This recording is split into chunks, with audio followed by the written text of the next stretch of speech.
अति घाई संकटात नाही. बघा हा प्रकार काय घडला आहे माझ्यासोबत. चला सांगते तुम्हाला. नमस्कार, मी दीपाली. तर संध्याकाळचं रुटीन तुमच्यासोबत शेअर करते. संध्याकाळ झाली होती. मग चहा पाण्याचा वेळ झाला होता. पण सोनू काही झोपत नव्हता. मग या दोघी पण त्याला सांभाळत होत्या. सांभाळून थकून गेल्या आणि मग तो चिडचिड करत होता. मग मी थोडं घेतलं त्याला आणि दूध पिऊन झोपी लावलं. मग बाहेर कपडे वगैरे काढून घेतले. एकदम असं कोवळं ऊन पडलं होतं. आणि आमच्याकडे तर 8 दिवस झाले बदलीच आहे, पण दुपारून थोडं ऊन पडत आहे. ह्याच वातावरणामुळे पूर्ण घरामध्ये सर्दी, खोकले झाले सर्वांना. माझा पण आवाज तुम्हाला बदलेल वाटत असेल, कारण मला पण सर्दी झाली आहे, घसा बसलाय, खोकला पण लागला आहे.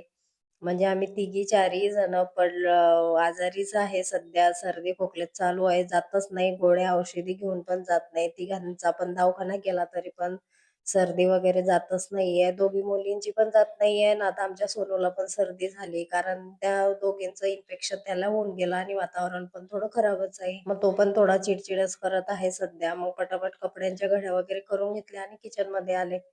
किचनमध्ये आल्यानंतर भांडे ठेवून दिले आधी. मग चहा ठेवला. म्हटलं चहा ठेवोस्तोवर पटापट घर पण झाडून घेते. कारण तो उठला की मग काहीच करू देत नाही. चिडचिड करतोय सध्या जास्तच. तुमच्याकडे वातावरण नक्की कसं आहे मला पण सांगा. कारण कुठं-कुठं तर पाऊस पडत आहे सध्या आणि त्याच्यामुळे खूपच वातावरण खराब आहे. मग पटापट घराला झाडू मारून घेतला. आणि चहा पण तोपर्यंत होत होता. कारण घसा दुखत होता. त्याच्यामुळे असं वाटतं की गरम-गरम चहा प्यायला तर घसा थोडा बसेल, पण काही होत नाही. आणि थंडीने पण चहा प्यावासा वाटतो. त्याच्यामुळे मग मी असं कपबशीमध्ये चहा घेते आणि पिते. आणि कपानं जर पेला तर मला जिभेला चटका लागतो. त्याच्यामुळे मग भांडे पण पडले होते. मुली पण चहा बिस्किट खाऊन घेतला आणि मग मी भांडे घासून घेतले. आता सोनू झोपेल असला की एकदम आरामशीर काम करावं लागतं. मग आमच्याकडे आज बाजार होता. संध्याकाळी भाजीपाला आणला. भाजीपाला निवडला. इथं मी भाजी टाकली आणि घाईघाईमध्ये बघा मसाल्याचा डब्बा तिकडे ठेवायला लागली, तर पूर्ण माझ्याकडून सांडून गेला माहिती का?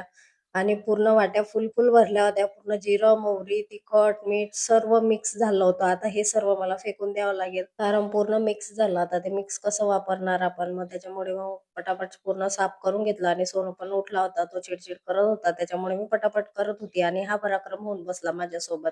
असं होतं घाई करायला गेलं, की एकदमच काम वाढून जातं अजून. खोकला होता. मग थोडं औषध घेतलं आणि 9:30-10ला मी जेवण करत होती. या सर्वजण जेवण करायला.